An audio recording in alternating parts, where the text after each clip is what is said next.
Okay, welcome back. It's late July 64. All right, so basically in Virginia, we're going to um, send Breckenridge's Corps back up to basically just to kind of like recover in Richmond, and we're going to send the half division here um, into Petersburg. So for a couple days, Richmond will be basically pretty much undefended. So you can see there's not a lot. Just a couple militia units and a battery will be holding it. But I think that should be okay. We don't have enough, or actually we might. Oh, we do. So I thought we didn't actually have enough railroad capacity to get this unit out, but we do. So we'll just go ahead and rail it out and send it up to Petersburg. Um, Kind of over here in North Carolina, it looks like Hope's division will be able to escape and should arrive in Lexington in 11 days. Most of these forces reformed down here in South Carolina, and we're going to attempt to come down here and burn the depot at Beaufort as Foster's Corps has moved forward into Hardee's Station, basically putting us in between Beauregard's force and Hood's force here. You can also see there's a relatively large Union Navy force here as well. Now, up here in the Georgia area, you can see that there's basically doing some clearing and developing the territory, which will basically make it easier for supply to flow through. There is there's like a large, massive flanking maneuver, and so Claiborne is currently, I mean, really not totally cut off, but is obviously cannot come down here into Atlanta, Georgia. So there's like 4 or 3 divisions here in Atlanta, and they've just gotten, I think, to level 4. So their infantry is at least at the max of dug in. So here's where things are going to be really important. It's imperative that we do not lose Montgomery. So I'm going to send French's Corps to directly target the Grierson Brigade. Obviously, our small force here is on holding, and Wheeler will come through on defend at all costs and take up a position in Selma in case Straight's force moves down to attack Selma. Our Navy will again attempt to block any movement across by basically sailing up and down.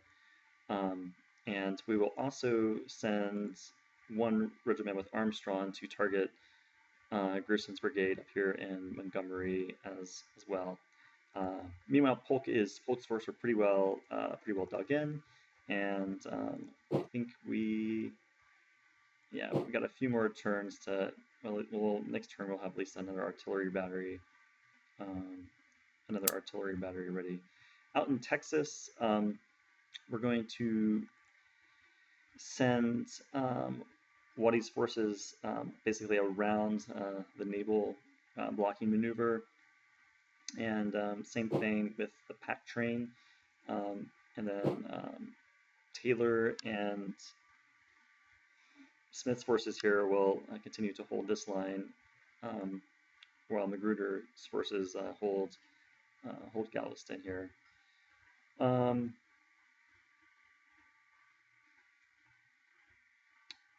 trying to think if there's anything else really interesting. I think those are the main highlights. We will be recruiting a couple elite infantry and then one cavalry regiment. You can see we do have a few more forces kind of currently being developed. We will try to destroy some more railroads. Haven't been super lucky with that yet, but here's a try there, and we'll try to bring in some more forces as well to destroy railroads. All right, let's run the turn and see what happens. All right, so we've got two major battles, and you can see from up here that we lost 6 in national morale. Basically, we have lost both Fredericksburg and Petersburg down here. Although we're still technically in control of Petersburg, we actually did lose the battle though. So let's bring up the battles and kind of see what they look like.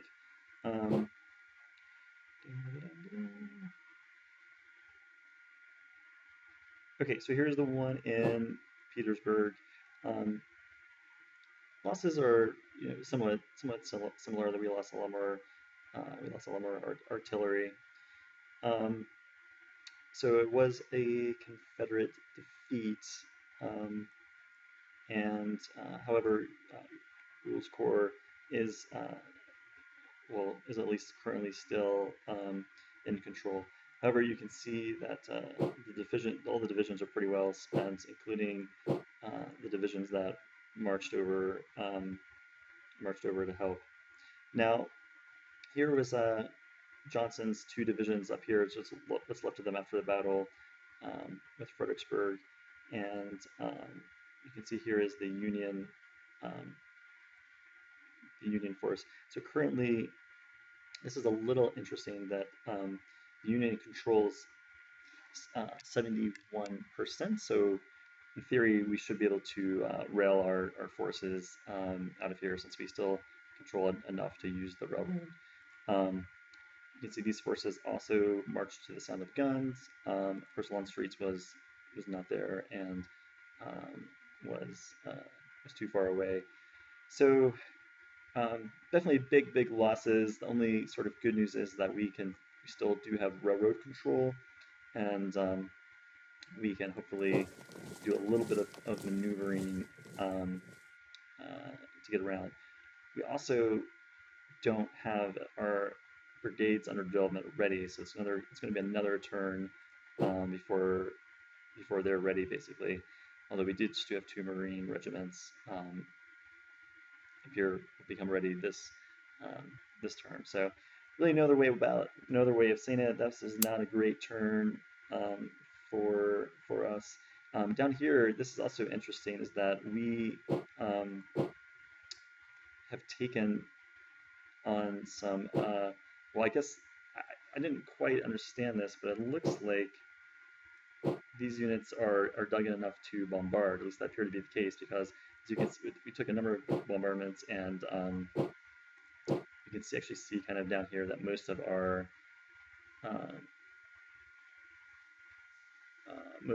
forces, well, actually not the ironclads, but the other units took on some pretty heavy losses. Those were really the big moves of the turn. Nothing ended up happening at all over here in Alabama. We still hold Selma. Not really sure what Cheatham is doing up here. Here's French's division as well. So in the end, nothing really ended up happening. There was what I thought an interesting move over here in Georgia. Yep. So basically, Sherman went in here and took this regiment, and then in this unit here, you can see they're basically fully supplied. So they're definitely not really having any problems. They don't appear to be at least having any problems getting supply in here, which makes me wonder if it's time to get our units out of here, kind of maybe via this route, run them down in through Rome and then on into Williams, Alabama, and then pick up the line on Jacksonville. I was kind of hoping here because I thought we could cause major supply issues, but that doesn't really seem to be the case. So something to consider at least. Out in Texas, there was a little bit of movement farther out west, but Otherwise, the Union is still it's basically holding there, and we have actually now taken Beaumont. So yeah, so basically we got 4 for national resilience. We lost 6 in the battles, so we're back. We're basically at 70 now. There are 140 messages. Looks like we can do things by getting money again. So this next turn will be another busy one. So it's definitely a bad situation. But since we still control the railroads enough to move our forces here, I don't think all is lost yet in Virginia. With yet probably being probably being the key word there. Okay, I'll see you next time.